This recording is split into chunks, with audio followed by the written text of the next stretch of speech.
The train came into town the way bad news always did. Slow, loud, and impossible to ignore. Steam rolled across the platform like a low fog, carrying the smell of coal and iron.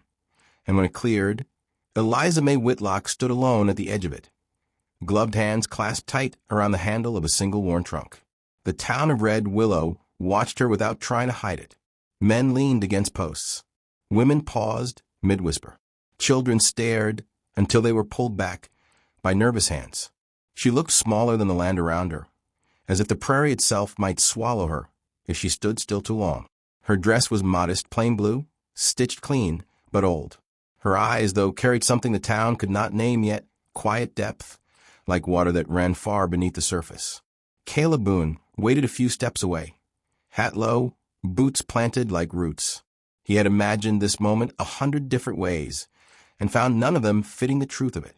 A mail-order bride was meant to arrive with relief, maybe even hope. Instead, what he felt was the weight of responsibility settled deeper into his chest. He tipped his hat once, polite but unsure, and she nodded back, equally careful. No one clapped. No one smiled. Somewhere, a bell rang for the noon hour, but it sounded more like a warning than a welcome. The ride to the ranch passed in near silence. The wagon wheels creaked over dry earth, and dust clung to Eliza's skirts like it was trying to claim her. She watched the land roll past, fences leaning, cattle grazing slow and patient. The sky stretched wide enough to make a person feel unimportant. Caleb stole glances at her the way one does at a stranger sharing a long road, noticing small things. The way she held herself straight despite exhaustion. The way her eyes tracked every movement, every sound, as if the world were something to be studied rather than feared. At the ranch house, she unpacked quietly. Inside her trunk, beneath folded dresses and a Bible with a cracked spine, lay a small leather case. Her fingers lingered on it longer than necessary before she pushed it deeper, as if hiding a beating heart. That night, when the house had gone still and the wind pressed against the walls, she opened it just enough to check its contents. Glass vials, instruments wrapped in cloth, notes written in a careful hand. Proof of the woman she had been. Proof of the woman she was not allowed to be anymore. Red Willow decided who Eliza was before she ever spoke. A woman who had to be ordered by mail must have been unwanted where she came from. Martha Crowley made sure that thoughts spread like wildfire after Sunday service. Eliza felt it in the way conversations stopped when she approached, in the way pews shifted subtly away from her, leaving a careful distance no one would acknowledge. Caleb never joined in the gossip, but neither did he stop it. His kindness came softly, without declarations. He fixed the loose step at the back door so she wouldn't stumble. He left a kettle warming when the nights turned cold.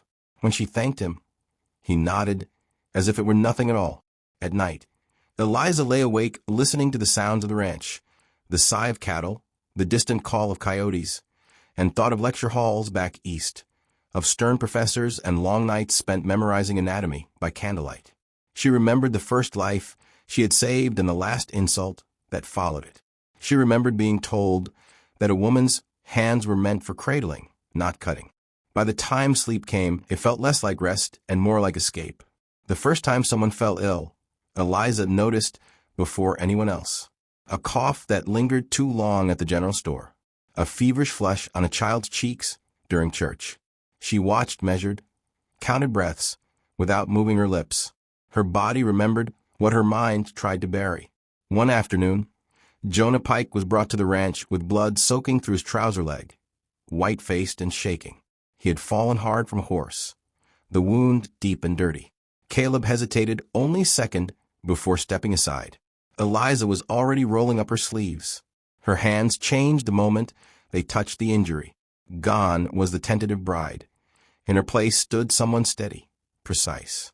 She cleaned the wound, spoke softly to Jonah, kept her voice even as she stitched skin back together. Caleb watched, heart thudding, as if he were seeing her truly for the first time.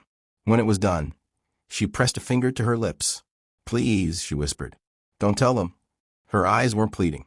They were tired. He nodded. He did not ask why.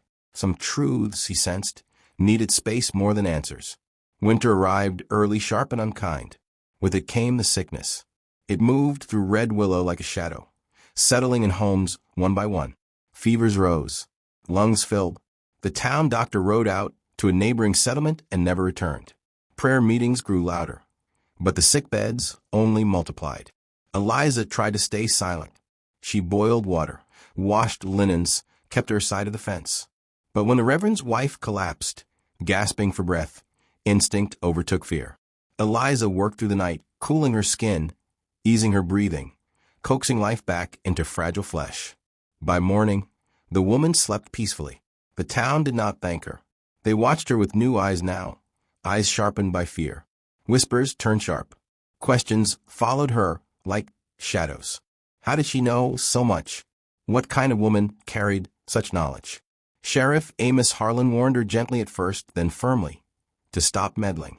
When a child died despite her care, grief curdled into blame. Someone said she had brought the sickness with her. Someone else threw a stone through the ranch window, shattering glass and something fragile inside her chest.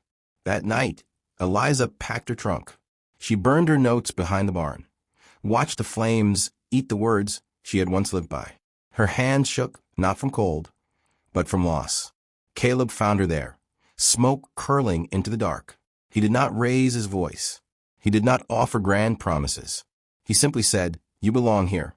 The words settled into her bones like warmth. The sickness reached its worst just days later. Sheriff Harlan's young son fell ill. Fever raging, breath shallow and fast.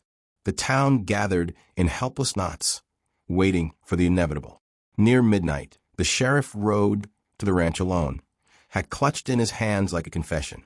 "I was wrong," he said, voice breaking. Eliza looked at him for a long moment. Then she reached for her leather case. She worked until dawn, hands steady despite exhaustion, guiding the boy back from the edge with quiet determination. When he finally slept, breathing slow and deep, the sun rose over Red Willow in pale gold. The town gathered outside, not daring to speak.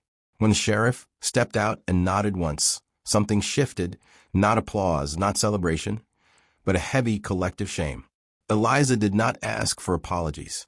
She simply kept going, healing children, sitting with the dying, offering grace where judgment had lived. Spring came slowly, green pushing through scarred earth. The epidemic faded.